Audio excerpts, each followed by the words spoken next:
If you're listening to this, can I ask you something? Have you been living? Or have you just been waiting? Waiting for their name to appear on your phone. Waiting for an apology. Waiting for them to realize they made a mistake. Waiting for them to miss you the way you miss them. Waiting for one message that you believe will make all of this pain disappear. If that's you, stay with me for a few minutes. Because I don't want to take away your hope. I want to give you something better. I want to give you your life back. One of the strangest things about heartbreak is that even after someone leaves, they still occupy your future. You wake up wondering if today's the day they'll text. You hesitate before deleting old pictures. Because what if they come back? You don't fully let yourself heal. Because healing feels like letting them go. And deep down, you're afraid that if you stop waiting, you'll also stop loving them. So you keep the door open. Not because you're happy, because you're hopeful. But hope can become dangerous when it's attached to someone who has stopped choosing you. Can I tell you something I wish someone had told me years ago? Waiting feels productive. It feels like you're doing something. It feels like loyalty. It even feels romantic. But most of the time, waiting isn't love. It's fear. Fear that you'll never find someone else. Fear that this was your only chance. Fear that if you let go, you'll lose the last piece of them you still have. So instead of living, you wait. You don't make new memories. You don't laugh the way you used to. You don't fully invest in friendships. You don't dream about the future. You become emotionally parked, with your engines still running. I know because I've seen it happen. Someone waits 6 months, then a year, then 2. Not because the other person asked them to, but because their own heart refused to believe the story had ended. And every morning starts with the same question. Maybe today they'll call. Maybe today they'll regret it. Maybe today they'll realize.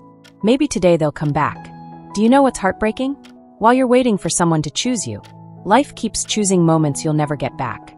Birthdays, conversations, opportunities, friendships, peace. The days don't stop because your heart is hurting. They quietly keep moving. Now, I need you to hear the next part carefully, because this isn't me saying they'll never come back. Sometimes people do. Sometimes relationships are restored. Sometimes healing happens on both sides. But your healing cannot depend on a possibility. Because possibilities don't feed you. They don't comfort you at night. They don't help you sleep. Your life cannot be built on maybe. It has to be built on what is true today. And what is true today is that they're not here. That truth hurts. But it's also the place healing begins. Imagine you're standing at a train station. One train already left. You don't know if it's ever coming back. So you stand there. 1 hour, 2 hours, a whole day, then weeks, then months. While you're staring down one empty track, other trains arrive. New friendships, new purpose, new joy, new opportunities. But you never notice them, because you're only watching for the train that's already gone. Waiting has a cost, and the cost is usually your present. I want to ask you a question. What parts of yourself have you put on hold because you're waiting? Did you stop traveling? Did you stop creating? Did you stop laughing? Did you stop praying the way you used to? Did you stop believing that life could still surprise you? Heartbreak has a way of convincing us that everything good happened behind us. But that's not true. Pain is not a prophet. It cannot tell your future. It only speaks loudly about your present. There's something beautiful that happens when you stop waiting. Not overnight, not all at once, but slowly. You begin making plans without wondering whether they'll be there. You stop checking your phone every 5 minutes. You hear their name, and your chest doesn't tighten quite as much. You realize you laughed today, and for a moment, you forgot to be sad. Those moments aren't betrayal. They're healing. Don't feel guilty for smiling again. Don't apologize for sleeping better. Don't convince yourself that moving forward means your love wasn't real. Sometimes the deepest proof that love was real is that you carry what it taught you, without carrying the pain forever. If you're a person of faith, I want to leave you with this thought. Sometimes we keep staring at the closed door, asking God to reopen it. Meanwhile, He's already opened another one behind us. But we can't see it, because we're facing the wrong direction. Faith isn't pretending you don't miss them.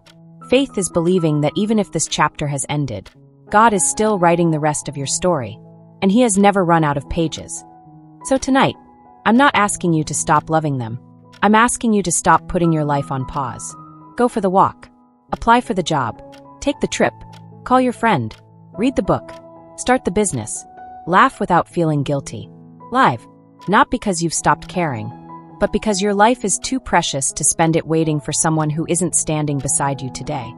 One day, you'll look back at this season, and you'll realize something that seems impossible right now. You weren't waiting for them. You were waiting to meet the version of yourself that heartbreak was quietly creating. The stronger one, the wiser one, the gentler one, the one who finally understood that being chosen starts with choosing yourself. And when that day comes, you won't remember this season as the time you lost someone. You'll remember it as the season you found yourself again. So before you go, I want you to do one small thing. Take your phone, put it face down. Not forever, just for tonight. Let tonight belong to you.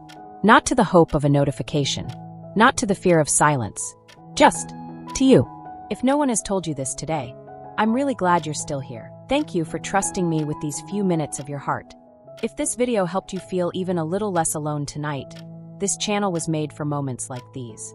You're always welcome here. Now, before you leave, I want you to make me one promise. Just one. Don't make tomorrow's decisions with tonight's pain. Rest first. Cry if you need to. Drink some water. Breathe. And let today end before you decide what your future looks like. Remember, healing rarely arrives all at once. It arrives quietly. One peaceful night. One deep breath. One brave decision at a time. So wherever you are, I hope tonight is a little lighter than yesterday. Sleep gently. Be kind to yourself. And if your heart still feels heavy tomorrow, I'll be right here.